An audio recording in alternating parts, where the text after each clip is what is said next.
Olá professores, olá professoras, meu nome é Alexandre e estamos aqui para mais um vídeo da série Legislação Educacional, no canal Espaço Concursos.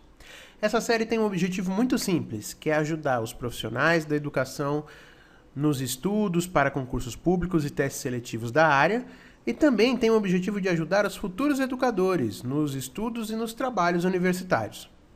Bom, gente, antes de começar, eu peço com muito carinho que você colabore com o nosso canal.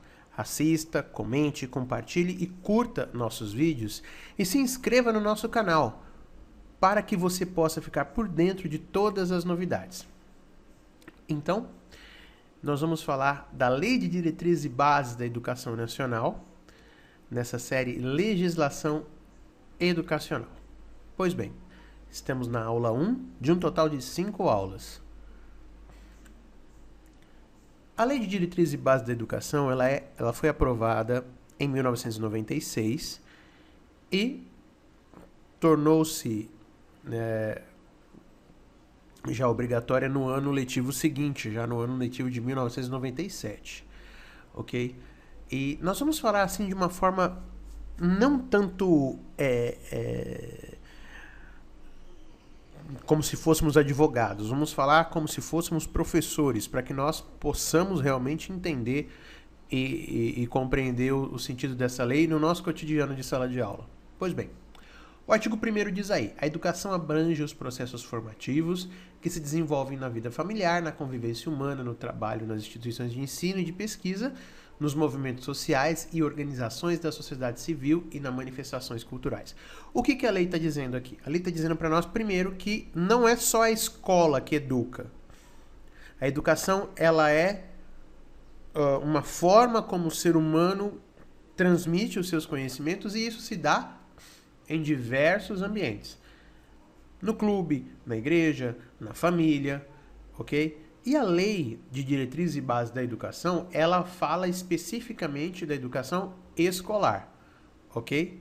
Diz aí o parágrafo 1º, né? Fala ela regra a educação escolar, e o parágrafo 2º diz aí que a educação ela tem que se vincular ao mundo do trabalho e à prática social. O que isso quer dizer, pessoal? É muito interessante, vamos pegar um exemplo aqui, é interessante que um aluno do 5º ano do ensino fundamental aprenda a falar latim? Nossa, seria maravilhoso, esse cara ia poder fazer muitas coisas, ia ser bonitinho demais. Mas e no cotidiano dele? E no trabalho dele? Quando ele tiver 16 anos, por exemplo, falar latim vai ser um diferencial para ele no mercado de trabalho? Ou vai ser tão importante para ele quanto, por exemplo, aprender a importância da água, a importância de se preservar os recursos naturais? Claro que não. Se por um acaso ele quiser estudar latim, ele fará isso quando ele for lá fazer a faculdade de letras. Aí ele aprende latim, se ele quiser se aprofundar, ele pode muito bem, ok? Tá aberto. Mas a educação básica e a educação escolar, ela tem que se ater àquilo que é importante para se vincular diretamente ao mundo do trabalho e à prática social. Ou seja, aquela história de no futuro você vai saber para que isso serve? Não, isso não existe mais. A coisa tem que fazer sentido para o aluno na hora. Essa história de que você está aprendendo isso porque no futuro você vai aprender outra coisa e você precisa saber isso aqui? Não, isso é coisa dos antigamente que os professores falavam pra gente e a gente engolia. A educação ela tem que fazer sentido na hora, ok? Pois bem, o artigo 2º ele é muito claro quando ele diz que a educação é dever da família e do Estado. Ou seja, família, Estado. Tá? Se o pai não mandar o filho para a escola, ele corre o risco de ser preso por abandono intelectual. Ok? Então, isso é importante frisar. Outra coisa, liberdade, solidariedade humana e visar o pleno desenvolvimento do educando, preparo para o exercício da cidadania e qualificação para o trabalho. Ok? O que isso significa, pessoal? É tão importante saber respeitar o próximo, respeitar a opção do próximo. Estamos vivendo um tempo aí meio bicudo, né? Onde se fala muito em volta da censura, onde se fala muito em pessoas intolerantes ou pessoas que não aceitam a diversidade. A escola tem que remar contra essa maré maldita aí. A escola, ela tem a obrigação de criar seres humanos que, embora tenham a sua maneira de pensar, sejam tolerantes. Ou seja, compreendam que todos têm o direito de pensar, inclusive pensar diferente dele. Ok? Vamos falar agora então dos princípios da educação que está aí no artigo 3º. Igualdade de condições para acesso e permanência na escola. Ou seja, tudo aquilo que for necessário para fazer com que a criança vá à escola, permaneça e aprenda tem que ser feito. O que entra aí então, pessoal? Merenda escolar, uniforme, material, uma boa qualidade do prédio, uma boa qualidade do docente, do professor, uma aula diversificada, ou seja, tudo aquilo que for necessário para que ocorra o acesso e a permanência, ok? O item 2 aí, liberdade de aprender, ensinar, pesquisar e divulgar a cultura, o pensamento, a arte e o saber. É lógico que nós, professores, temos que nos ater às questões daquilo que é adequado ou adaptado para determinada idade ou determinado momento.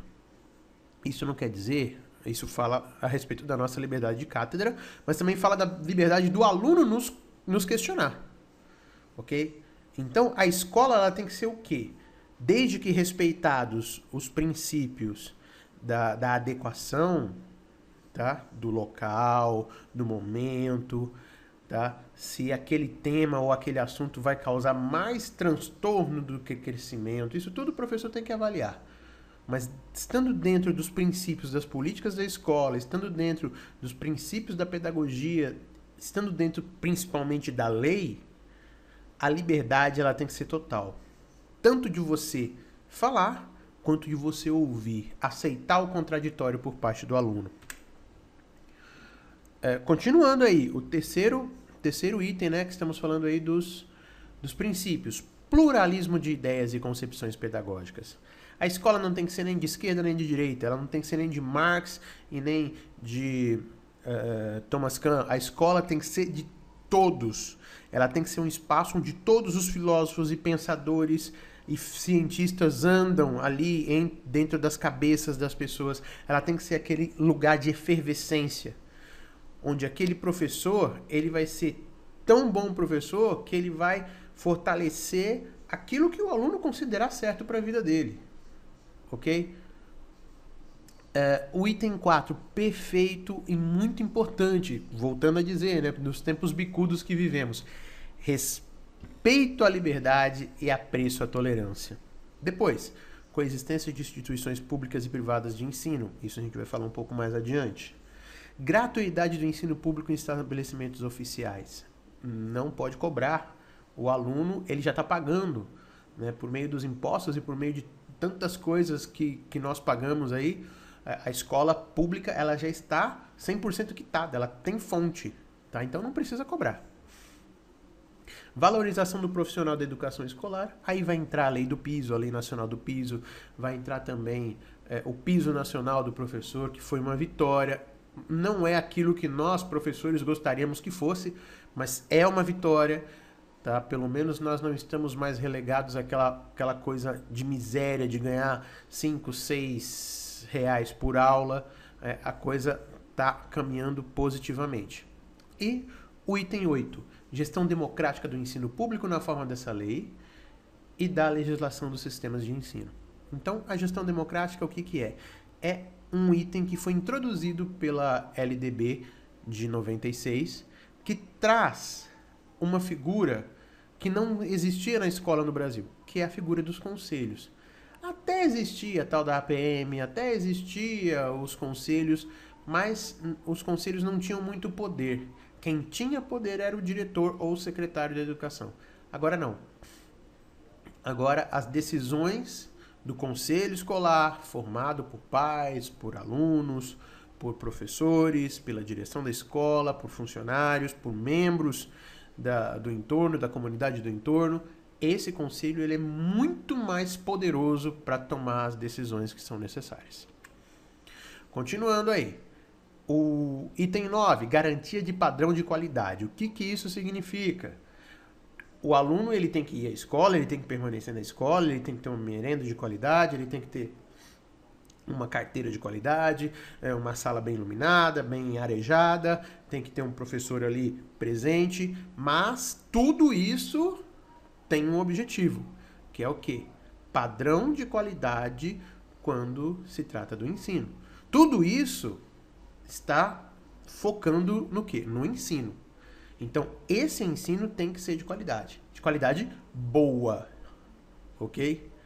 Que o aluno possa dizer assim, nossa, eu fiz a minha educação básica, a minha educação infantil, a minha educação fundamental e o meu ensino médio e foram de ótima qualidade. Eu passei na escola, hoje dá mais ou menos, né, a média, se o aluno entrar desde a educação infantil até o ensino médio, ele passa pelo menos 14 anos dentro da escola, dentro de um ambiente escolar. Então, isso tem que ter qualidade, ok? Então, para isso, nós temos aí os indicadores externos. Temos aí as provas do governo federal e dos governos estaduais e até dos governos municipais, que têm o objetivo de identificar quais são os problemas e fazer com que e usar isso, né? Usar esses resultados para melhorar a qualidade da educação. Dizendo aí, né, o item 10, valorização da experiência extraescolar. Perfeito. Significa o quê? Aí eu lembro de Paulo Freire, né, que pegava o cotidiano daquela pessoa e usava aquele cotidiano na sala de aula e potencializava o aprendizado daquela pessoa.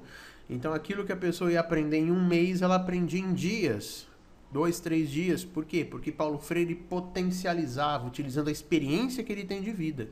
Isso é extremamente importante, inclusive para os mais jovens, tá? Inclusive ali na educação infantil, ok?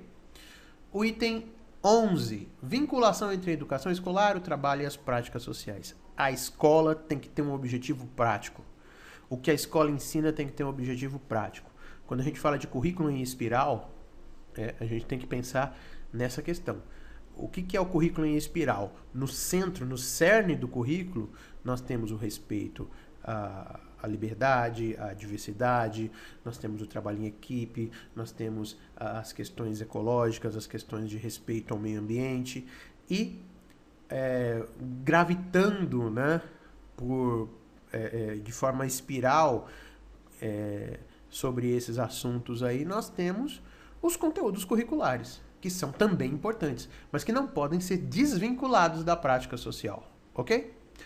E o item 12, que foi incluído aí em 2013, que é a consideração com a diversidade étnico-racial. O Brasil é um país que é berço de diversas culturas, é um país que é berço de diversas histórias. Tá? No Brasil eu não tenho uma história, eu tenho histórias, e tudo isso tem que ser considerado quando se fala de educação. Eu tenho que respeitar o elemento africano, tenho que respeitar o elemento indígena, tenho que respeitar o elemento europeu, tenho que respeitar o elemento árabe, o elemento oriental, enfim. O Brasil é essa bela aquarela, e essa bela aquarela tem que ser apresentada na escola também, ok? Continuando então, o artigo 4. Dever do Estado com a educação pública será efetivado mediante a garantia de... Então tá lá, ó. Educação básica obrigatória e gratuita dos 4 aos 17 anos de idade. Isso também é uma mudança de 2013, ok? Então, dos 4 aos 17 anos de idade é a idade escolar obrigatória no Brasil. Pré-escola.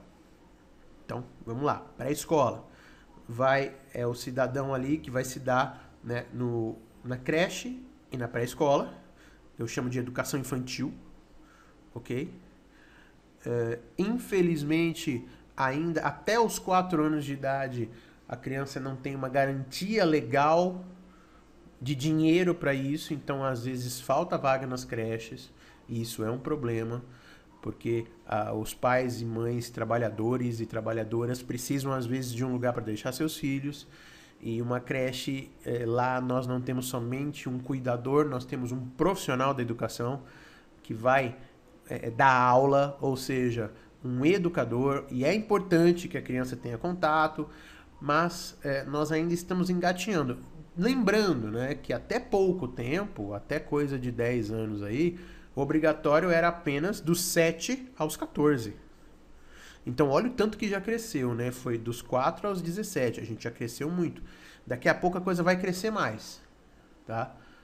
Mas o importante é a gente compreender que hoje é pré-escola, fundamental e médio, ok?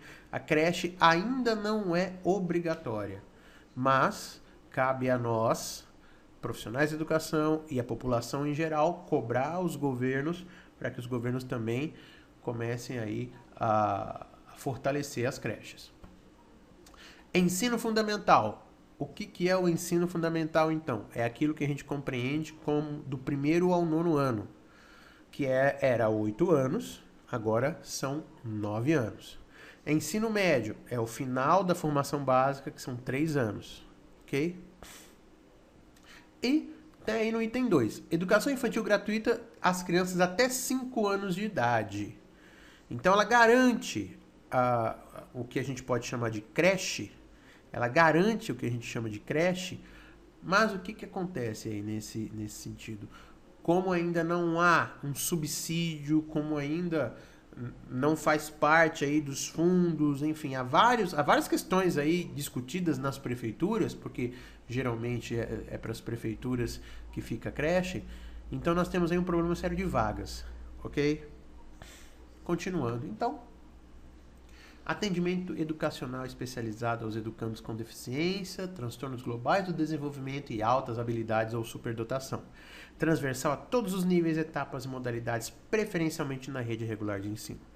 Isso, pessoal, é tema para outro vídeo, é tema para outra sequência de vídeos, é tema para um debate imenso, mas nós não podemos deixar de ficar felizes, porque nós temos na lei que rege hoje os mais de 50 milhões de estudantes que estão na educação básica no Brasil todo, né? Esse número, de acordo com o último censo, ele passa de 50 milhões.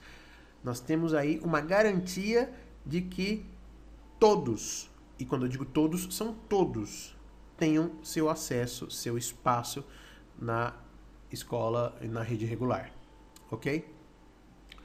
O item 4, acesso público e gratuito aos ensinos fundamental e médio para todos que não concluíram na idade própria. É o quê? É o EJA, Educação de Jovens e Adultos, ok? Item 5, acesso aos níveis mais elevados de ensino e da pesquisa e da criação artística segundo a capacidade de cada um. É uma coisa que eu considero muito injusta, que é o tal do vestibular, mas tá aí, né?